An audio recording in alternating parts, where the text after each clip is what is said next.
The rain hammered against the broken windshield of Sarah's old Honda as she pressed harder on the gas pedal. Her hands shook on the steering wheel, not from the cold mountain air seeping through the cracked glass, but from pure terror. Behind her, somewhere in the darkness, Marcus was probably already tracking her down. 3 days had passed since she'd escaped from the house where he'd kept her prisoner for 8 months, and she knew he wouldn't stop looking. The gas gauge needle pointed dangerously close to empty. Sarah's heart sank as she realized she'd been driving aimlessly through these winding Colorado mountain roads for hours, too afraid to stop at any gas station where someone might recognize her face from the missing person posters Marcus had cleverly put up himself. To the world, he was the concerned boyfriend desperately searching for his missing girlfriend. Only Sarah knew the truth about the basement room, the locked doors, and the carefully calculated psychological torture he called love. Lightning split the sky, illuminating a weathered wooden sign that read Blackwater Ranch, 3 miles. Sarah had no choice. The car was running on fumes, and the storm was getting worse. She'd rather take her chances with strangers than be caught on these empty roads when Marcus finally caught up. The ranch appeared through the rain like something from another era. A large log house sat surrounded by wooden corrals and outbuildings, all barely visible through the sheets of water falling from the black sky. Sarah's car sputtered and died just as she pulled into the gravel driveway. She sat in the sudden silence, listening to rain drum on the roof, and tried to gather what little courage she had left. The front porch light flickered on before she even reached the door. A tall figure appeared in the doorway, silhouetted against the warm yellow light from inside. Sarah stopped walking, every muscle in her body ready to run. The man was massive, easily 6'4", with broad shoulders that filled the doorframe. In the darkness, she couldn't make out his features, but something about his stillness made her stomach clench with familiar fear. "You hurt?" The voice was deep, rough around the edges, but surprisingly gentle. Sarah stood frozen in the rain, unable to speak. Water dripped from her tangled brown hair, and her thin jacket offered no protection against the mountain cold. She must have looked like a drowned rat, but more than that, she probably looked exactly like what she was, a terrified woman running from something terrible. "Come on inside before you catch pneumonia." The man stepped aside, leaving the doorway open. "Name's Jake Morrison. This is my place." Something in his tone made Sarah's feet move forward, almost against her will. She'd learned to read danger in people's voices, and despite his intimidating size, Jake Morrison didn't sound like Marcus. There was no false sweetness hiding cruelty underneath. No edge of possessiveness or control, just simple human concern for another person caught in a storm. The inside of the house was nothing like she'd expected. Instead of the cold, sterile environment she'd grown used to, warmth enveloped her immediately. A large stone fireplace dominated one wall, casting dancing shadows across comfortable furniture that looked actually lived in rather than chosen for appearance. The smell of coffee and something that might have been homemade bread filled the air. "Sit down anywhere." Jake moved past her toward what she assumed was the kitchen. "I'll get you something hot to drink." Sarah perched on the edge of an old leather chair, ready to bolt at the first sign of trouble. She studied Jake as he moved around the kitchen area, visible through an open archway. He was probably in his early 40s, with dark hair touched by grey at the temples, and lines around his eyes that spoke of years spent squinting into bright sunlight. His clothes were simple work gear: worn jeans, a flannel shirt, boots that had seen plenty of use. Everything about him seemed solid, dependable, real in a way that Marcus had never been. When Jake returned with a steaming mug, Sarah instinctively flinched as he approached. He noticed immediately and stopped several feet away, setting the cup on a small table within her reach. "Coffee with a little whiskey for the cold." He settled into a chair across from her, deliberately keeping distance between them. "Storm should blow through by morning. You're welcome to wait it out here." Sarah wrapped her hands around the warm mug and took a careful sip. The whiskey burned slightly, but the warmth spread through her chest like liquid courage. "I don't have any money to pay you." Didn't ask for any. Jake's grey eyes studied her face with an intensity that made her want to look away. But there was no judgment there, only concern. "You running from something or someone?" The directness of the question caught her off guard. Sarah had prepared dozens of lies during her escape. Stories about car trouble, about visiting relatives, about anything except the truth. But sitting in this warm room, looking at this man who'd opened his door to a stranger in a storm, The lies seemed suddenly impossible. "Someone," she whispered, the word barely audible over the rain still pounding the windows. Jake nodded as if this confirmed something he'd already suspected. "He hurt you?" Sarah's hand moved unconsciously to her left wrist, where faint bruises were still visible beneath the long sleeves of her jacket. Jake's eyes followed the movement, and his jaw tightened almost imperceptibly. "You don't have to tell me anything you don't want to," he said after a moment. "But you're safe here tonight. I give you my word on that." There was something about the way he said it that made Sarah actually believe him. She couldn't remember the last time she'd felt even momentarily safe, but here in this stranger's living room, some of the constant tension in her shoulders began to ease. "My name is Sarah," she said, then immediately wished she hadn't. Names could be traced. Marcus was good with computers, good at finding information about people. "Nice to meet you, Sarah." Jake didn't press for a last name, didn't ask where she was from or where she was going. "There's a guest room upstairs if you want to get some sleep. Lock on the door works just fine." The mention of a functioning lock made Sarah's eyes fill with unexpected tears, such a simple thing that most people took for granted, but she'd spent months sleeping in a room where the locks only worked from the outside. "Thank you," she managed to say around the tightness in her throat. Jake stood up slowly, his movements deliberate and non-threatening. "Bathrooms at the top of the stairs on the right. Clean towels in the closet. Help yourself to anything you need." As he headed toward what she assumed was his own bedroom, Sarah called out softly, "Why are you helping me?" Jake paused in the doorway and looked back at her. In the firelight, his expression was serious but kind. "Because sometimes people need help, and sometimes you're the one in a position to give it. Doesn't have to be more complicated than that." After he disappeared upstairs, Sarah sat alone in the living room listening to the storm rage outside. For the first time in almost a year, she wasn't afraid of the person sharing her shelter. The feeling was so foreign that she almost didn't recognize it. But as she finally climbed the stairs to the guest room and turned the lock with trembling fingers, Sarah allowed herself to hope that maybe, just maybe, she'd found a place where Marcus couldn't reach her. She had no way of knowing that Jake Morrison carried secrets of his own, or that her arrival would force both of them to confront truths they'd been running from for years. All she knew was that for one night, she could sleep without fear.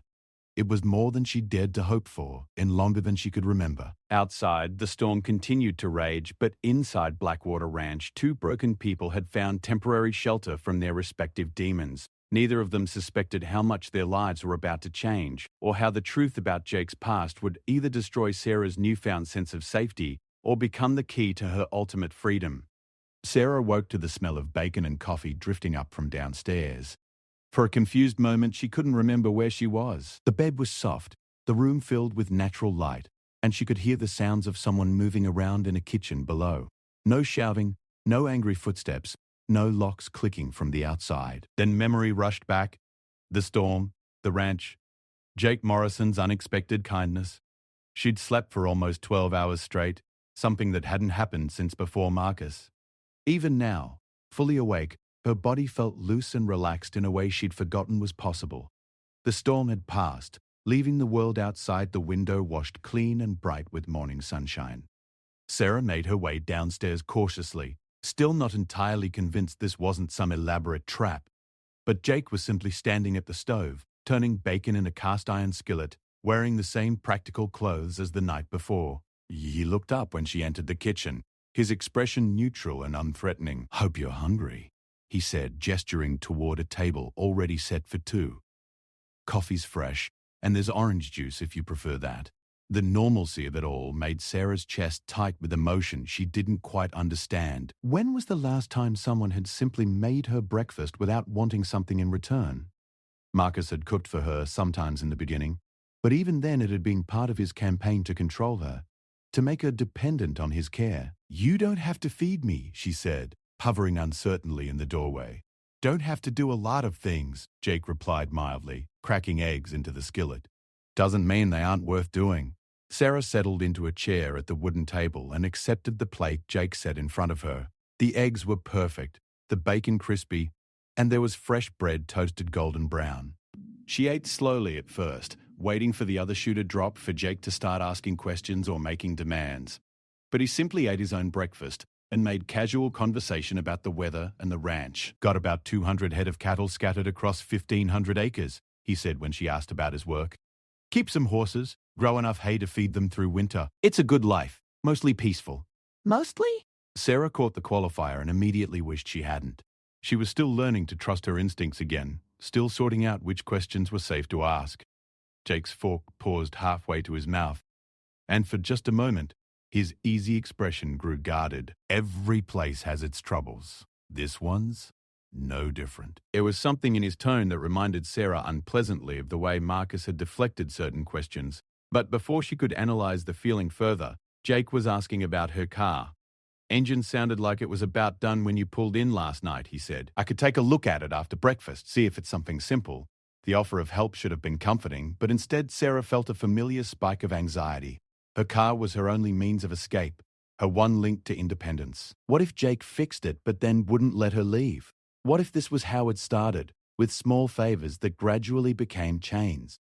I should probably get going soon, she said carefully. I don't want to impose any more than I already have. Jake studied her face for a long moment, and Sarah had the uncomfortable feeling that he could read far more than she wanted to reveal. Where are you headed? It was a reasonable question, but Sarah didn't have a reasonable answer. She'd fled with no destination in mind, no plan beyond getting away from Marcus. She had less than $300 in cash, no credit cards Marcus couldn't trace, and no family or friends she could turn to without putting them in danger. I'm not sure yet, she admitted. Well, your car isn't going to take you anywhere in the shape it's in, Jake said matter-of-factly. Transmission's probably shot, and the engine's burning oil bad enough that I could smell it from the house. You'd be lucky to make it another 20 miles. Sarah's heart sank. She'd known the car was in bad shape, but it had been her only option for escape. Marcus had made sure she had no access to money for repairs, no independent income, no resources of her own. The car had belonged to her grandmother, one of the few things Sarah had managed to keep when Marcus gradually convinced her to give up everything else. How much would it cost to fix? She asked, already knowing she couldn't afford the answer. More than the car's worth, honestly. Jake's voice was gentle but truthful. You'd be better off scrapping it and buying something else. The full reality of her situation hit Sarah like a physical blow. She was stranded in the middle of nowhere with no money, no transportation, and nowhere to go. Marcus could find her here just as easily as anywhere else. Maybe easier in such an isolated place. The brief illusion of safety she'd felt began to crumble. Hey, Jake's voice cut through her rising panic. It's not the end of the world. We'll figure something out. We? Sarah looked up at him sharply. This isn't your problem. Maybe not, Jake agreed, but I'm making it my business anyway. There was something in his tone that made Sarah study his face more carefully. Behind the calm exterior, she caught a glimpse of something harder, more complex. Jake Morrison wasn't the simple rancher he appeared to be, and the realization sent warning bells ringing in her head. Why? She asked bluntly. Why would you help a complete stranger? Jake was quiet for so long that Sarah began to think he wouldn't answer. When he finally spoke, his voice was careful, controlled. Let's just say I know what it's like to need a fresh start. What does that mean? Another long pause. Jake stood up from the table and carried his plate to the sink, his movement suddenly tense. It means everyone deserves a chance to get away from the things that hurt them. The words were right, but something in Jake's manner made Sarah's unease grow stronger. She'd learned to read people's tells, the small signs that indicated when someone was hiding something important. Jake was definitely hiding something, and despite his kindness, that made him dangerous. I should call someone to come get me, she said, though she had no one to call. No cell service out here, Jake replied without turning around. Landlines down from the storm too, probably be a day or two before they get it fixed.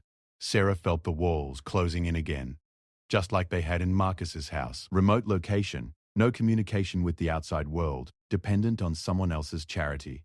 The parallels were too close for comfort, even if Jake seemed fundamentally different from Marcus. I need to get to town, she said, standing up from the table.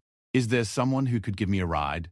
Jake turned to face her, and for just a moment, his expression was unreadable. Nearest town is Copper Creek, about 40 miles south. Not much there except a gas station and a diner. That's fine. I just need to get there. And then what? Jake's question was quiet but pointed. You said yourself you don't have anywhere to go. Sarah wanted to lie, to pretend she had options and resources she didn't possess. But the truth was written all over her situation, and they both knew it. She was trapped by circumstances as surely as she'd been trapped by Marcus, just in a different way. "I'll figure it out," she said, hearing the lack of conviction in her own voice. Jake nodded slowly, but there was something in his eyes that made Sarah's skin crawl with sudden fear. "Tell you what," he said. "Give me a day to make some calls. See if I can find someone who needs help around here. Plenty of folks could use an extra pair of hands, and most would provide room and board in exchange for honest work." It was a reasonable suggestion, even generous. So why did Sarah feel like she was being maneuvered into something? Why did Jake's helpful tone remind her suddenly of the way Marcus had sounded when he was convincing her to quit her job, to move in with him, to cut ties with her friends? "I appreciate the offer," she said carefully, "but I really should be moving on." "Where?" Jake's voice remained pleasant, but there was steel underneath now. "With what money? In what car? To do what job?" Each question hit like a hammer blow because Sarah had no answers. She was completely dependent on Jake's charity, and they both knew it. The realization made her feel sick with familiar helplessness. "I'll walk if I have to," she said, lifting her chin with more defiance than she felt. Jake laughed, but there was no humor in it. 40 miles through mountain wilderness? You wouldn't make it 10 miles before the cold got you, assuming you didn't run into a bear first.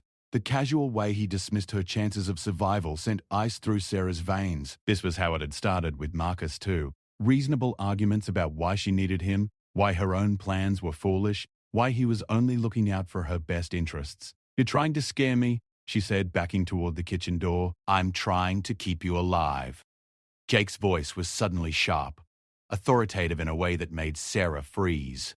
"You think I don't know what you're running from? You think I can't see the bruises you're trying to hide? Or the way you flinch every time someone moves too fast?" Sarah's blood turned to ice. How much had he observed? How much did he know? "I've seen it before," Jake continued, his voice gentling slightly. "And I know that going back out there with no plan and no resources is just going to get you caught or killed." "Seen it before where?" Sarah managed to ask. Jake's expression grew shuttered, defensive. "That's not important right now." But it was important, Sarah realized with growing dread. It was the most important thing in the world, because Jake Morrison was not the simple rancher he pretended to be. He had experience with situations like hers, knowledge that went beyond basic human compassion. And that meant he was either someone who helped people like her professionally, or someone who hurt them. Given her luck so far, Sarah was terrified it might be the latter. "I want to leave," she said firmly. "Right now." "Can't let you do that," Jake replied. And despite his gentle tone, the words hit Sarah like a physical blow. The pretense was over. Whatever Jake Morrison really was, wherever his knowledge came from, Sarah was now his prisoner just as surely as she'd been Marcus's. The only difference was that this cage had better food and a more convincing warden. As Sarah looked into Jake's grey eyes, she realized she'd made a terrible mistake trusting him. The question now was whether she'd live long enough to regret it, or if Jake Morrison was planning to make sure she never had the chance to run again. The silence stretched between them like a taut wire ready to snap. Sarah's heart hammered against her ribs as she stared at Jake Morrison, trying to read the truth in his weathered face. His grey eyes held steady under her scrutiny, and gradually she realized that what she'd interpreted as predatory calculation was actually something else entirely. Recognition, understanding, and a bone-deep weariness that spoke of battles fought and scars earned. "You're not going to hurt me," she said slowly, the words half question, half statement. "No," Jake replied simply. "But I'm not going to let you walk out that door and get yourself killed either." Sarah sank back into a chair, suddenly exhausted by the constant vigilance, the endless need to evaluate every person as either predator or ally. "Then what are you going to do with me?" Jake moved away from the sink and sat across from her again, his movements careful and deliberate. "I'm going to tell you something I haven't told another soul in 5 years. And then you're going to decide whether you trust me enough to let me help you properly." Despite her fear, curiosity won out. Sarah nodded for him to continue. "My name is Jake Morrison, and that part's true," he began. "I own this ranch and I run cattle on it, and that's all true too. But it's not the whole story." He paused, seeming to gather himself. "I used to be a federal marshal, specializing in witness protection and domestic violence cases." And 15 years getting people away from the kind of situation you're in. Sarah's mind reeled. A federal marshal. That explained the air of authority, the way he'd sized up her situation so quickly, the knowledge behind his eyes. But it also raised new questions. Used to be? She asked. Jake's jaw tightened almost imperceptibly. I made some enemies along the way. Professional hazard when you're putting dangerous people behind bars. 5 years ago, those enemies found a way to get to me through someone I cared about. The careful control in his voice told Sarah more than the words themselves. Someone had been hurt, probably killed, because of Jake's work. Someone important to him. Her name was Elena, Jake continued, confirming Sarah's suspicions. She was a prosecutor. Worked a lot of the same cases I did. We were supposed to be married that spring. His voice grew rougher. Instead, I buried her in February. Sarah felt her throat close with unexpected sympathy. I'm sorry. So was I. Sorry enough to take early retirement and disappear up here where nobody could find me. Jake's smile held no humor. Turns out isolation has a price too. Makes a man think too much about things that can't be changed. But you still know how to help people like me, like riding a bicycle. Some skills you never lose, even when you wish you could. Jake studied her face intently. The question is whether you're willing to let me use those skills to get you somewhere safe. Sarah wanted to say yes immediately. The relief of having someone competent and experienced offer to help was overwhelming. But 5 years of freedom couldn't entirely erase 8 months of psychological conditioning. How do I know you're telling the truth? She asked. How do I know you're not just a more sophisticated version of Marcus? Instead of taking offense at the question, Jake nodded approvingly. Never take anyone's word for it, especially not a man who's asking you to trust him. He stood up and walked to an old wooden desk in the corner of the living room. Fortunately, I can prove what I'm telling you. He returned with a leather wallet and flipped it open to reveal a federal marshal's badge and identification card. The photo was definitely Jake, though he looked younger and less weathered around the eyes. The credentials appeared genuine, but Sarah had learned to be suspicious of everything. Could be fake, she said. Could be. Jake pulled out his cell phone and scrolled through the contacts. Tell you what, there's no service out here, but I've got a satellite phone for emergencies. Want to call the Denver field office and verify my identity? The offer was so unexpected and genuine that Sarah's doubts began to crumble. Marcus had never offered to let her verify anything. He'd demanded blind faith and punished questions. I don't know the number for the Denver field office, she admitted. Directory assistants can connect you. Or we can look it up online when I drive you into town later. Jake closed the wallet and set it on the table between them. I'm not going anywhere, and neither are you until we figure out how to keep you safe long term. Sarah stared at the badge for a long moment. You said you specialized in domestic violence cases. Have you seen situations like mine before? Too many, Jake replied grimly. And I've seen what happens when victims try to run without proper preparation. Sometimes they get lucky and disappear successfully. More often, they end up dead within 6 months. The blunt assessment sent a chill through Sarah, but it also rang true. She'd been running blind with no plan and no resources. Even if her car hadn't broken down, how long could she have lasted before Marcus tracked her down? What would proper preparation look like? She asked. Jake's expression grew more animated, more focused. This was clearly territory he knew well. First, we'd need to establish a new identity for you. Social security number, birth certificate, the works. Then we'd need to relocate you somewhere your ex has no connections, get you set up with housing and employment under your new name. Most importantly, we'd need to make sure there's no electronic trail connecting old Sarah to new Sarah. Is that even legal? Some of it is, some of it isn't. The Federal Program for Witness Protection has legal authority to create new identities, but that's only available to witnesses in federal cases. Jake's smile was grim. Fortunately, I still have friends in useful places and some contacts who specialize in helping people disappear for their own protection. Sarah felt a flutter of hope in her chest, the first real hope she'd experienced since escaping from Marcus. You could really do all that? Given enough time and money, yes. The question is whether we have either.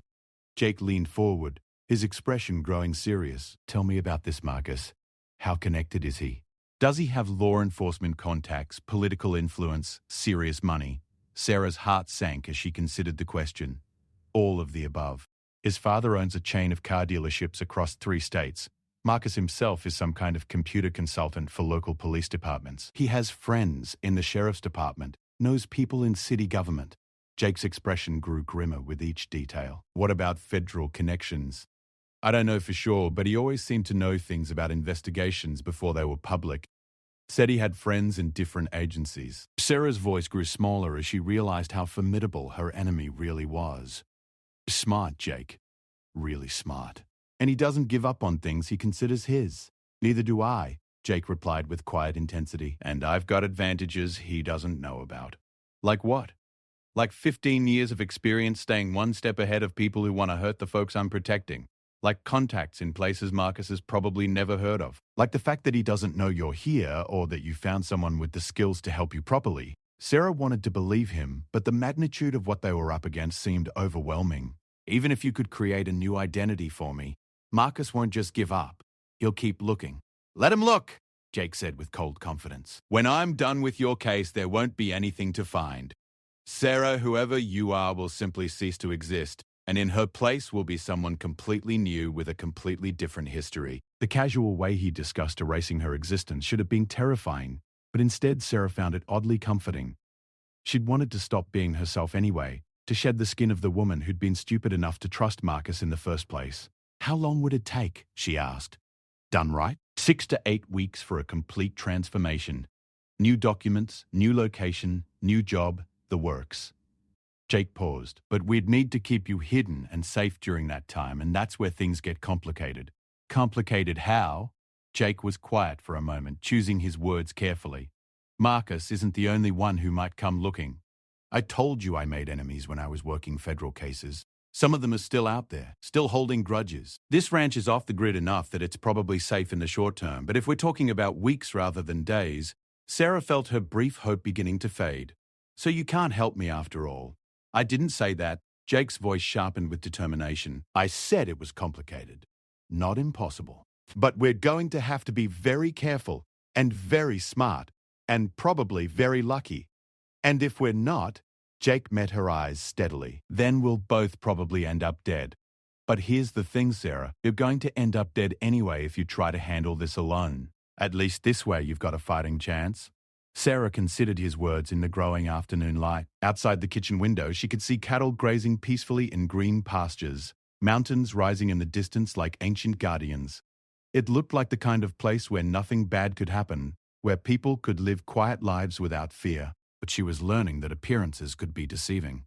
Jake Morrison looked like a simple rancher, but he was a trained federal agent with enemies of his own. This peaceful ranch was actually a hideout for a man running from his past just as surely as she was running from hers. The realization should have sent her fleeing toward the door. Instead, it made her feel less alone. For the first time since escaping Marcus, she wasn't the only person with something to run from. If I stay, she said carefully, what would you want in return? Jake's eyebrows rose slightly. What makes you think I'd want anything? Because nobody helps for free. There's always a price. The cynicism in her voice seemed to sadden Jake rather than offend him. The price is that you follow my instructions without question when it comes to security matters. You don't go outside alone, you don't contact anyone from your old life, and you don't do anything that might create a trail back to this place. That's all? I'm not Marcus, Sarah. I'm not interested in controlling you or owning you. I'm interested in keeping you alive long enough to get you somewhere safe. Sarah studied his face for any sign of deception and found none. Either Jake Morrison was the best liar she'd ever met, or he was exactly what he claimed to be, a broken man trying to make up for past failures by saving someone he could still help. Okay, she said quietly, I'll stay. But if you turn out to be lying about any of this, you'll what? Jake asked with genuine curiosity. Sarah realized she had no idea how to finish that threat. She had no power here, no leverage, no resources. If Jake turned out to be another predator, she was completely at his mercy. I don't know, she admitted. But I'll figure something out. Jake's smile was the first genuinely warm expression she'd seen from him. There's the fighting spirit. Hold on to that, Sarah. You're going to need it for what comes next. As if summoned by his words, the sound of an approaching vehicle reached them through the open windows. Jake's entire demeanor changed instantly, shifting from relaxed rancher to alert federal agent in the space of a heartbeat. Get upstairs, he ordered quietly. Lock the door and stay away from the windows. Sarah's blood turned to ice. Is it Marcus? Don't know yet. Jake was already moving toward a gun cabinet she hadn't noticed before. But whoever it is, they're not supposed to be here. As Sarah raced up the stairs, she couldn't help thinking that maybe she'd just traded one prison for another. The only difference was that this warden might actually be trying to protect her rather than destroy her. The question was whether Jake Morrison was as good at his job as he claimed to be, or whether both of their past mistakes were about to catch up with them at the same time. Sarah crouched behind the guest room door, her ear pressed against the wood as she strained to hear what was happening downstairs. The sound of the approaching vehicle had stopped, replaced by the slam of car doors and the heavy tread of boots on gravel. Through the thin walls of the old ranch house, she could hear voices, but the words were muffled and indistinct. Her heart hammered against her ribs as she tried to convince herself this was just a coincidence. Maybe it was a neighbor or someone delivering supplies or any of a dozen innocent explanations, but the way Jake had reacted suggested otherwise. His transformation from helpful rancher to armed federal agent had been so complete and immediate that Sarah now wondered if anything about him was really what it seemed. The front door opened with a creak that carried clearly through the old house. Sarah held her breath and listened. "Jake Morrison!" The voice was unfamiliar, male with an accent she couldn't place. "In a long time. Not long enough." Jake's reply was cold, professional. "You're trespassing, Dimitri." Dimitri. The name sent ice through Sarah's veins even though she'd never heard it before. There was something in Jake's tone when he said it, a carefully controlled hatred that spoke of old wounds and unfinished business. "Such hostility," the stranger replied with amusement. "And here I thought we were old friends. We were never friends. What do you want?" "Just to catch up, reminisce about old times, perhaps discuss some mutual acquaintances." Sarah couldn't hear Jake's response, but she caught the sound of movement, boot heels on hardwood floors. They were moving through the house, and from the sound of it, there were at least two sets of footsteps that didn't belong to Jake. "You've done well for yourself up here," Dimitri continued conversationally. "Very peaceful, very isolated. The kind of place a man could disappear completely if he wanted to." "I'm retired," Jake said flatly. "So I heard. Such a shame, really. You were so good at your job. Elena always said you were the best marshal she'd ever worked with." The mention of Elena's name hung in the air like a physical blow. Sarah could feel the tension radiating through the floorboards beneath her feet. "Don't!" Jake's voice was deadly quiet. "Don't say her name." "Why not? She was a remarkable woman. Beautiful, intelligent, dedicated to justice. It's tragic what happened to her." "You killed her." Now, Jake. We both know I was in federal custody when Elena had her accident. Very public, very well documented.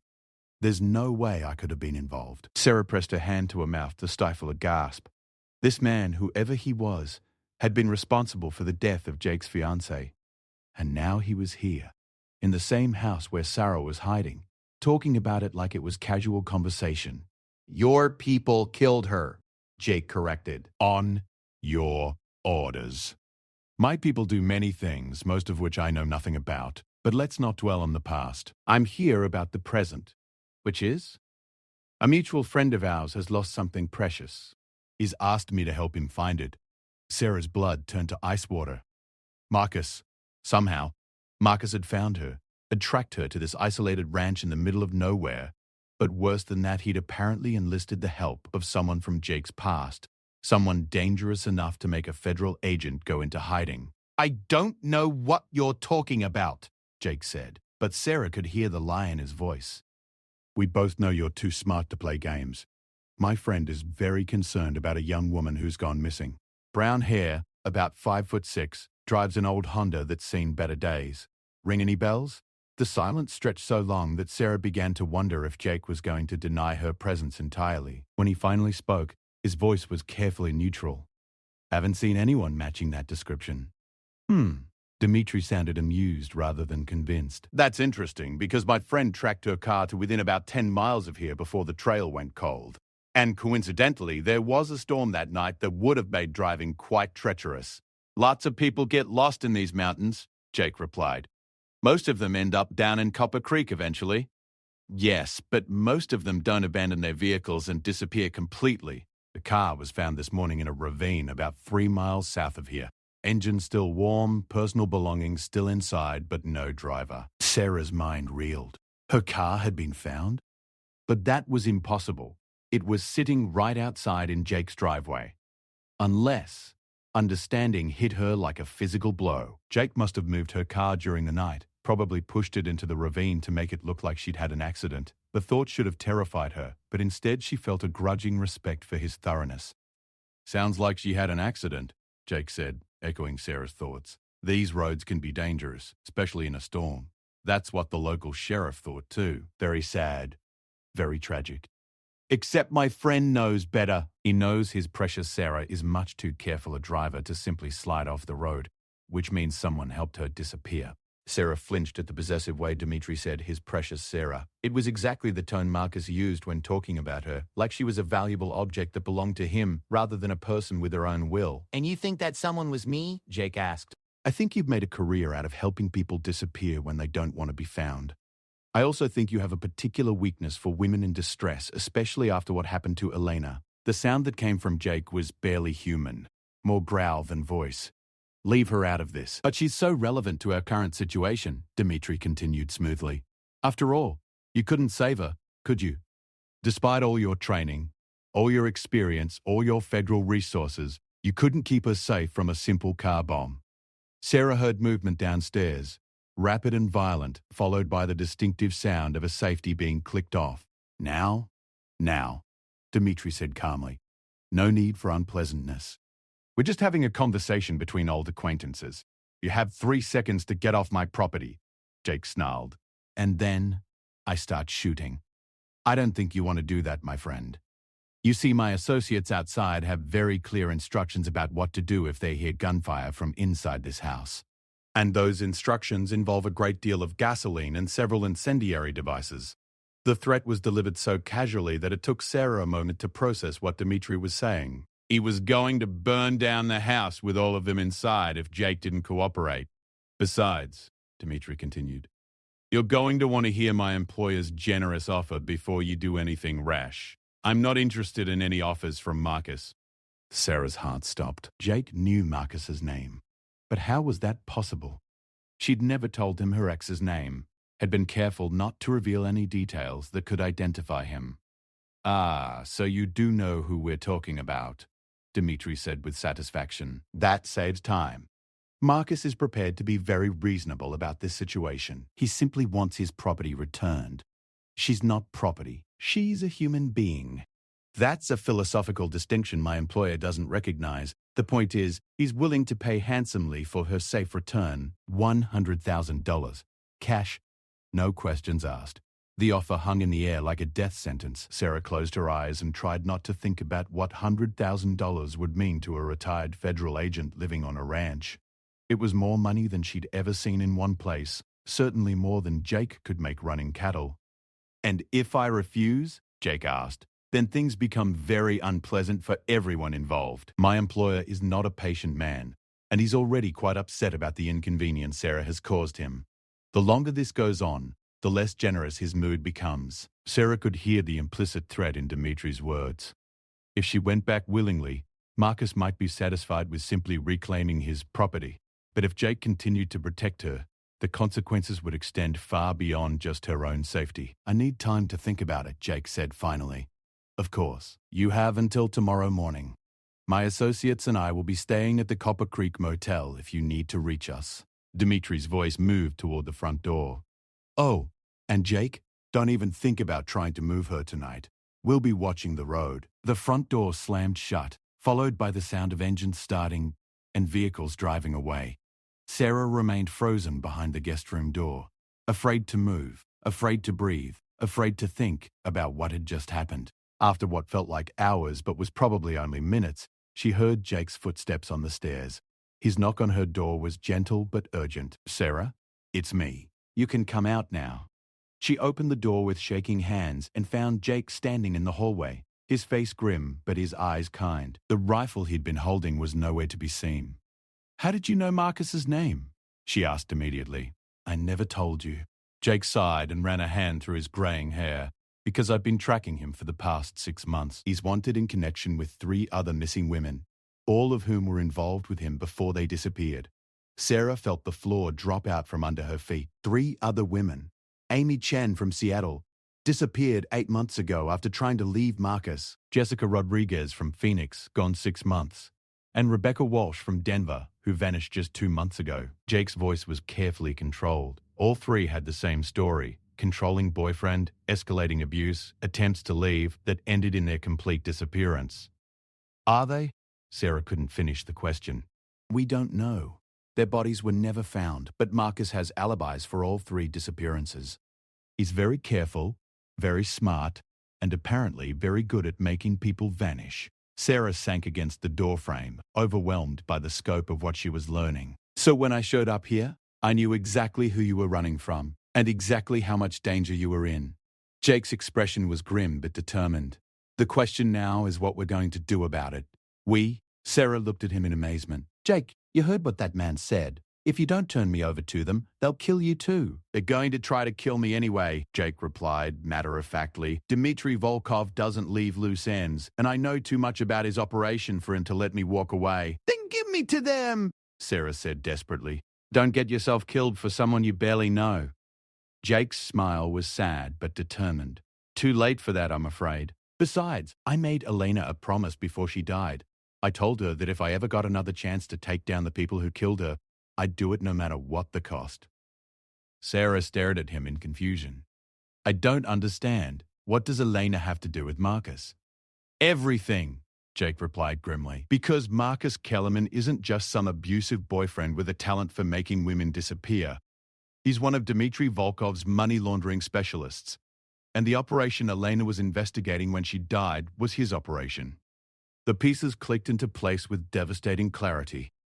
Marcus wasn't just a monster. He was a monster with powerful connections to organized crime. And Jake wasn't just trying to help her escape an abusive relationship. He was trying to bring down the criminal organization responsible for his fiance's death. So this was never about helping me, Sarah said quietly. It was about using me as bait. Jake's expression tightened. It started that way, he admitted. But it's not that simple anymore. Why? What changed? Jake was quiet for a long moment, choosing his words carefully. What changed is that somewhere along the way, keeping you safe became more important than getting my revenge. Sarah wanted to believe him, but trust had become a luxury she couldn't afford. How do I know you're not just telling me what I want to hear? Because if all I wanted was to use you as bait, I would have already called Dmitry back and set up the exchange. Jake's voice was steady, certain. Instead, I'm about to do something that's probably going to get us both killed. Which is? Jake's smile was grim but determined. We're going to disappear, Sarah. Tonight, before Dmitry realizes what's happening. And when we surface again, it's going to be with enough evidence to put both him and Marcus away for the rest of their lives. As Sarah looked into Jake's grey eyes, she realized that her simple escape from an abusive boyfriend had just become something much larger and more dangerous. She was now caught in the middle of a war between a federal agent seeking justice for his murdered fiancé and a criminal organization that had already killed multiple women to protect their secrets. The question was whether she was strong enough to survive what was coming next, or whether she was about to become the 4th woman to disappear at Marcus Kellerman's hands. The sun had barely set when Jake began his preparations. Sarah watched from the kitchen window as he moved through the ranch with practiced efficiency, gathering supplies and equipment she didn't recognize. Every few minutes, he would pause and scan the horizon with binoculars, checking for any sign of surveillance.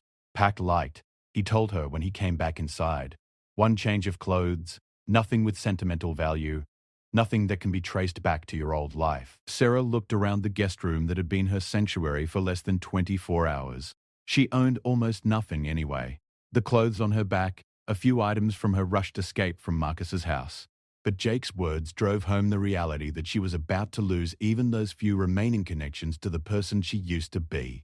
Where are we going? She asked as she folded her spare shirt into a small backpack Jake had provided. First stop is a cabin about 30 miles north of here. Belongs to a friend of mine from my marshal days. Someone I trust completely. Jake checked his watch. We'll stay there long enough to make some calls and arrange the next phase. Which is, getting you out of the country while I gather evidence against Marcus and Dmitry? Jake's expression was grim but determined. My contact in the Canadian Border Patrol owes me a favor. She can get you across without going through official channels. Sarah's hand stilled on the backpack. You want to send me to Canada? Alone? It's the safest option.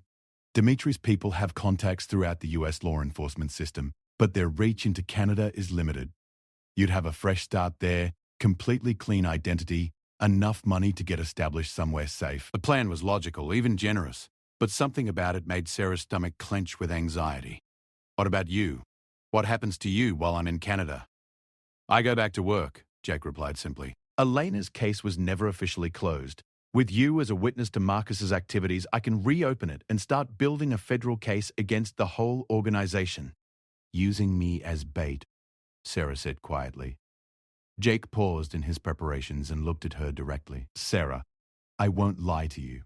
Your testimony would be crucial to making a case against Marcus, but I'm not going to force you to do anything you don't want to do. And if I refuse to testify, then you go to Canada with a clean identity and enough money to start over, and I figure out another way to get the bastards who killed Elena. Sarah studied his face for any sign of deception and found none.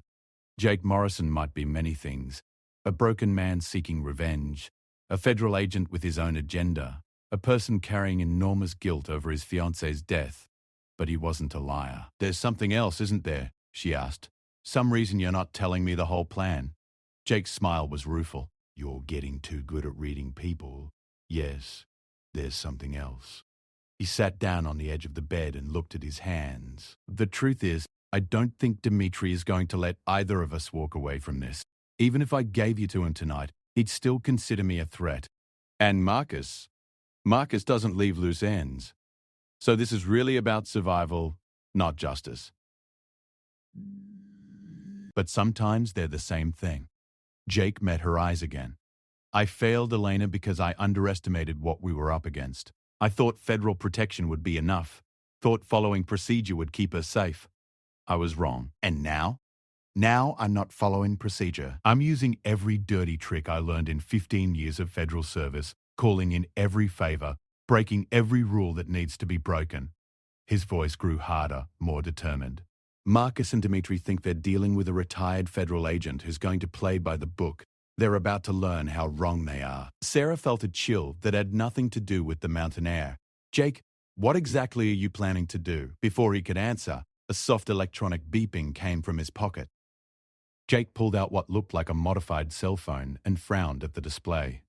Motion sensors around the property, he explained tersely. Someone's coming up the back road. Sarah's heart jumped into her throat. Dimitri? Or maybe just curious neighbors who saw too much activity today.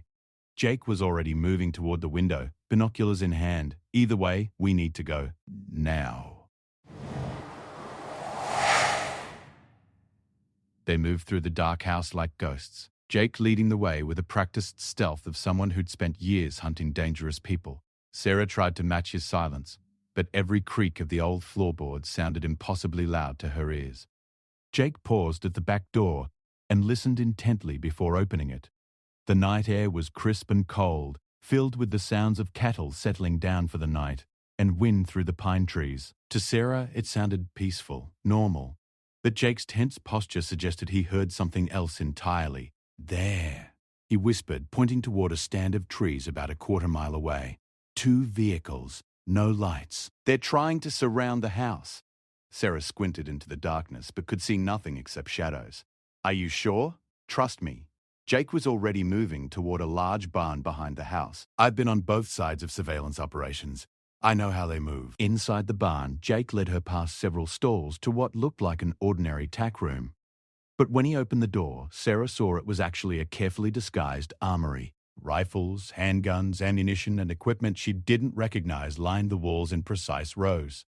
Jesus, Jake. How long have you been preparing for this? 5 years, he replied grimly, selecting a rifle and several boxes of ammunition.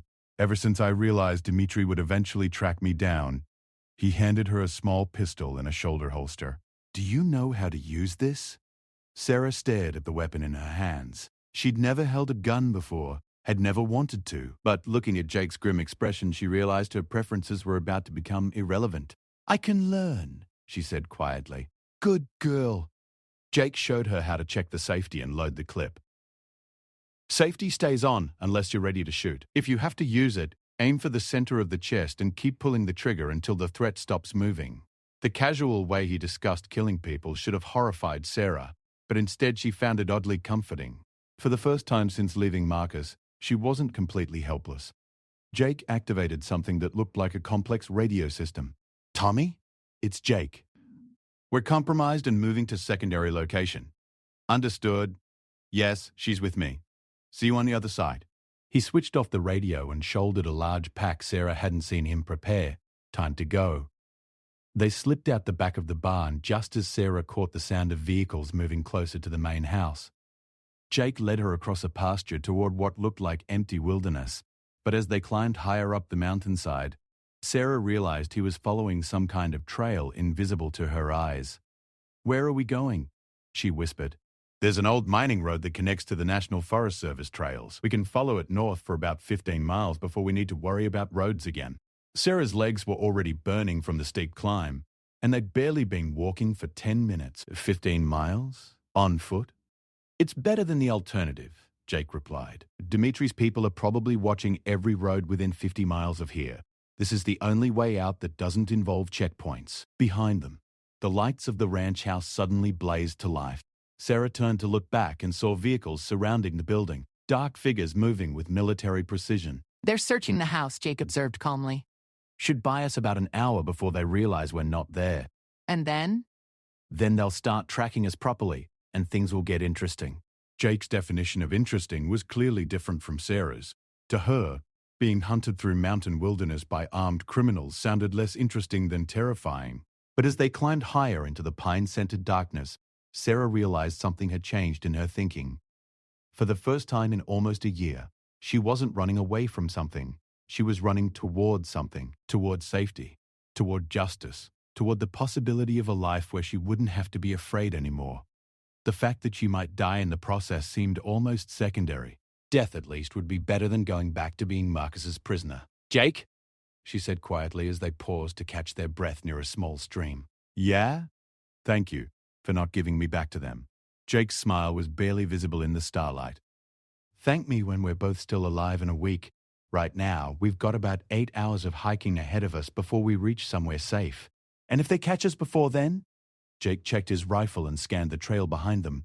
"Then we make them wish they hadn't." As they resumed their climb into the mountains, Sarah found herself believing for the first time that she might actually survive what Marcus had turned her into. The broken woman who'd stumbled onto Jake's ranch in a storm was being left behind with each step up the trail. In her place was someone harder, someone who could hold a gun without trembling, someone who could keep walking even when her legs screamed for rest. Behind them, searchlights began sweeping the mountainside as Dimitri's people realized their quarry had escaped. But Sarah no longer felt like prey being hunted. Walking beside Jake Morrison through the wilderness, she felt like something much more dangerous. She felt like someone who was finally ready to fight back. The only question was whether Jake's plan would be enough to keep them alive, long enough to make Marcus and Dimitri pay for what they'd done. But for the first time since her nightmare began, Sarah thought it might actually be possible. The truth was finally going to come out, one way or another. And if she died making sure Marcus could never hurt another woman the way he'd hurt her, at least her death would mean something. It was more than the other 3 women had gotten. But if Jake was right about his evidence, it might be enough to make sure there wouldn't be a 4th.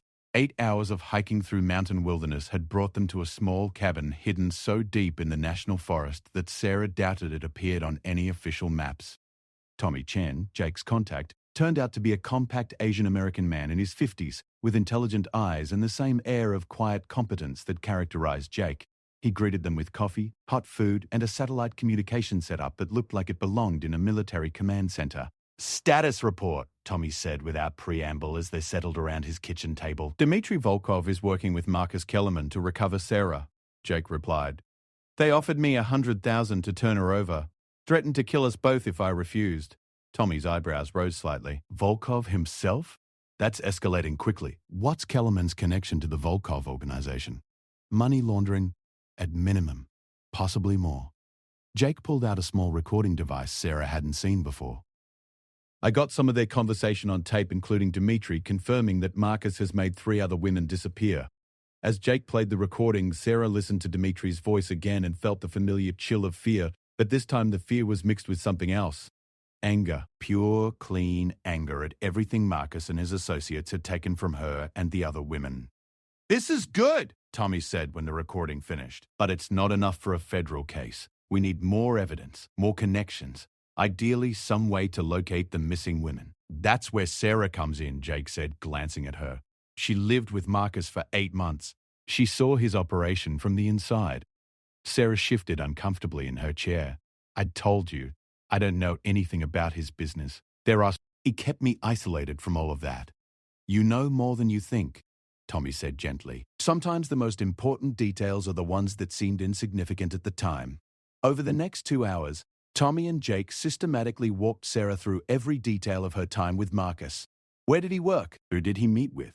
What kind of computer equipment did he have? Did he travel frequently? Did he receive unusual phone calls? Gradually, a picture began to emerge that was far more complex than Sarah had realized.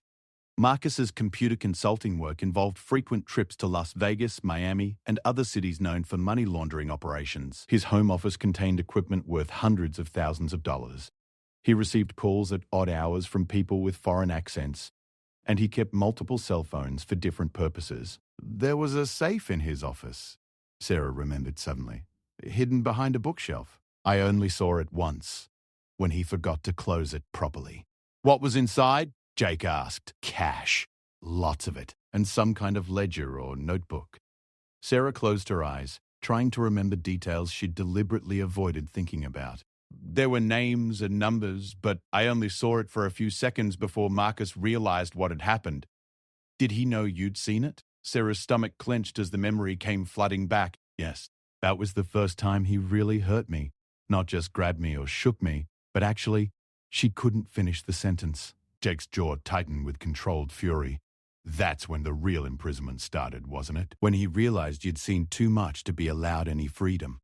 Sarah nodded, remembering how Marcus's behavior had changed after that incident. The locked doors, the constant surveillance, the psychological torture designed to break her spirit and make her completely dependent on him. "The safe is our target," Tommy said decisively. "If we can get our hands on that ledger, we'll have enough evidence to bring down his entire operation." "Which means going back," Sarah said quietly. "Going back to his house." The thought of returning to the place where she'd been held prisoner for 8 months made Sarah's skin crawl with terror. But looking at Jake and Tommy's determined faces, she realized it might be the only way to make sure Marcus never hurt anyone else. "I can't," she whispered. "I'm sorry, but I can't go back there." "You don't have to," Jake said firmly. "Tommy and I can handle the break-in. All we need from you is the layout of the house and the combination to the safe." "I don't know the combination." You might know more than you think, Tommy said. "Was there a number Marcus used frequently?" "Birth date, anniversary address." Sarah thought back through her memories of Marcus, trying to identify patterns in his behavior. He was obsessed with control, with owning things. The date he first bought his house, maybe? Or the day we first met. "What about the day he first hurt you?" Jake asked quietly. Some predators commemorate their victories. The suggestion made Sarah sick, but it also rang true. Marcus was exactly the type of person who would use such a date as a combination, a private reminder of his power over her. "October 15th, she said, her voice barely audible. "The day he showed me the safe, the day everything changed.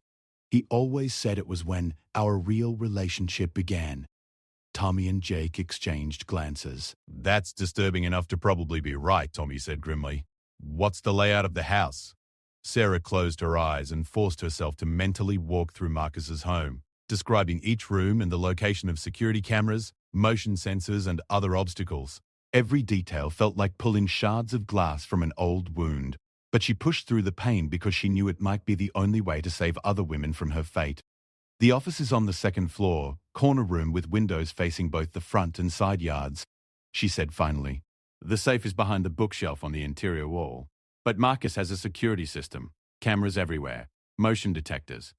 Leave that to us," Tommy said. "We've been dealing with security systems longer than Marcus has been alive." Jake was studying a map of the area around Marcus's house. "The real problem is going to be Dimitri's people. They'll be watching the house. Probably have it under surveillance 24/7. So we created distraction," Tommy replied. "Something big enough to draw them away from the house, but not so obvious that they smell a trap. Like what?" Tommy's smile was cold and professional. "Like giving them exactly what they think they want. It took Sarah a moment to understand what he meant. You're going to use me as bait after all. Not exactly, Jake said. We're going to make them think they found you somewhere else while Tommy and I hit the house. The plan they outlined was complex and dangerous, but Sarah could see the logic in it. Jake would take her to a predetermined location, where Dimitri's people would spot them, then lead them on a chase through terrain he knew well while Tommy broke into Marcus's house. By the time Dimitri realized he'd been tricked, they would have the evidence they needed to bring down the entire operation. What if something goes wrong?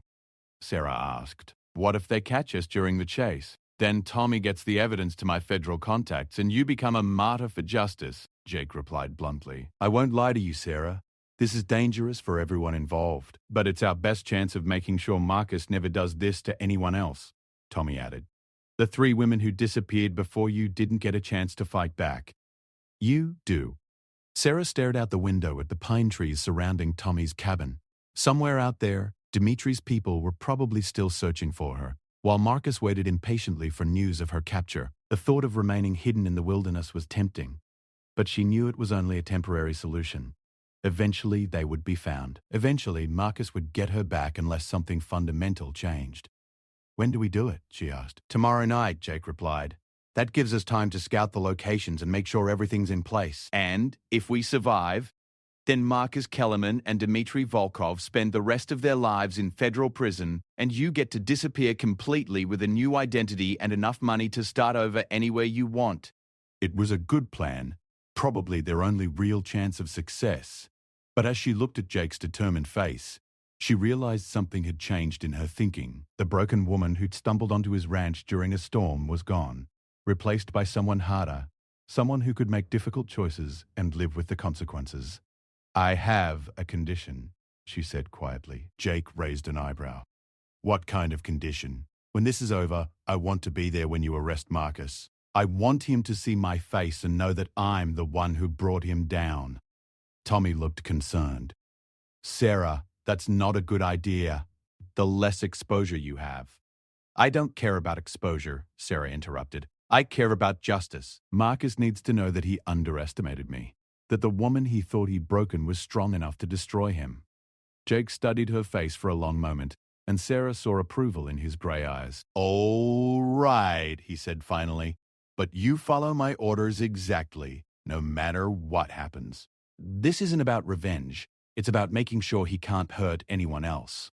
I understand. But as Sarah lay in the cabin's small spare room that night, listening to Jake and Tommy finalize their plans, she wasn't entirely sure that was true. Part of her motivation was certainly about protecting other women from Marcus's predatory behavior, but part of it was also about reclaiming something he'd taken from her, her sense of her own power, her belief that she could fight back against people who tried to control her. Tomorrow night, she would face the man who'd held her prisoner for 8 months, but this time she wouldn't be his victim. This time she would be the one with power over his fate.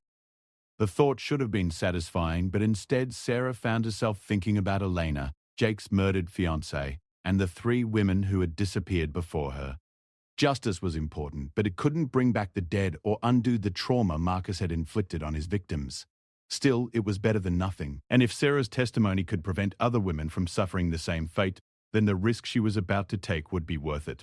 As she finally drifted off to sleep, Sarah's last conscious thought was a promise to the women who hadn't survived to see justice. Tomorrow, Marcus Kellerman would finally pay for what he'd done. Whatever the cost to herself, she would make sure of that. The truth was finally going to come out, and with it the end of Marcus's reign of terror. Sarah had been afraid of him for so long that she'd forgotten what it felt like to be dangerous herself. But she was about to remember, and Marcus Kellerman was about to learn that some women are much harder to break than others. The rancher who'd taken her in had taught her that she was stronger than she knew. Now it was time to prove it.